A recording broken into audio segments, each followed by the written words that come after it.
आदित्य, जब भी परिवर्तन होता है तो काफ़ी सारी चीज़ें जो है वो पार्टी के अंदर बदलती है। लेकिन इस समय जो लोकसभा चुनाव में जो तस्वीरें सामने आई, जो नंबर्स सामने आए बीजेपी के लिए, और फिर जब विधानसभा के चुनाव जैसे हरियाणा में हुए तो और हिमाचल में हुए, वहाँ जिस तरीके से जो कंडीशन नज़र आई है बीजेपी के लिए, ऐसे में अलग अलग राज्यों में जिस तरीके से अध्यक्षों का चुनाव हो रहा है, ओवरऑल इसका इम्पैक्ट कैसा पड़ता हुआ नजर आएगा और क्या वो फैक्टर्स है जो बीजेपी अपने जहन में रखने वाली है? देखिए, जहाँ तक अध्यक्षों के चुनाव की बात है वो होना ही था, वो पार्ट ऑफ प्रक्रिया थी कि जब भी 3 साल पूरे हो जाते हैं तो आप अध्यक्ष बदल देते हैं।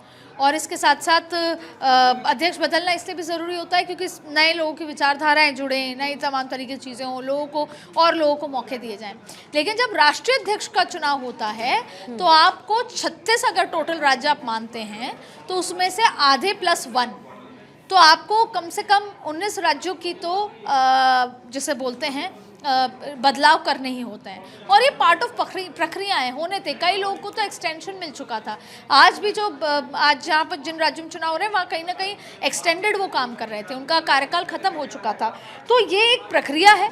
और जैसे सबसे पहले 8,000 बूथ पर चुनाव हुए, फिर 1700 के से ज़्यादा मंडलों पर चुनाव हुए, फिर ज़िलों में चुनाव हुए, फिर प्रदेश में अब अध्यक्षों के चुनाव हो रहे हैं, और फिर चुनाव होगा राष्ट्रीय अध्यक्ष का। तो ये पार्ट ऑफ प्रोसेस है। और इसमें जो वोटिंग होती है तमाम तरीके की, कि संविधान का हिस्सा है।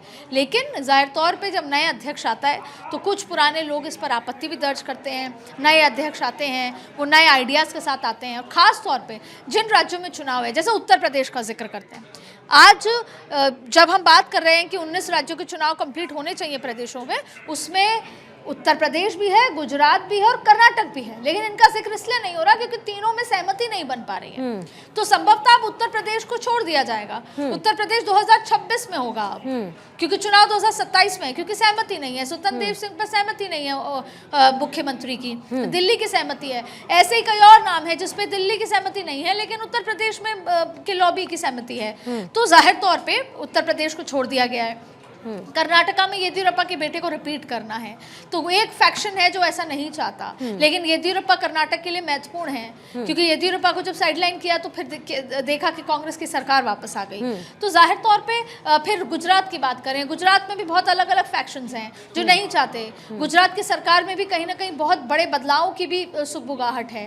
तो बहुत सारे फैक्टर्स हैं। लेकिन अगर बात करें प्रदेश अध्यक्षों की जो अभी बदले जा रहे हैं, वो एक पार्ट ऑफ प्रोसेस है। जब वो पूरी हो जाएगी प्रक्रिया 19 राज्यों की, तब जाके राष्ट्राध्यक्ष चुने जाएंगे। लेकिन हर एक बदलाव कुछ नई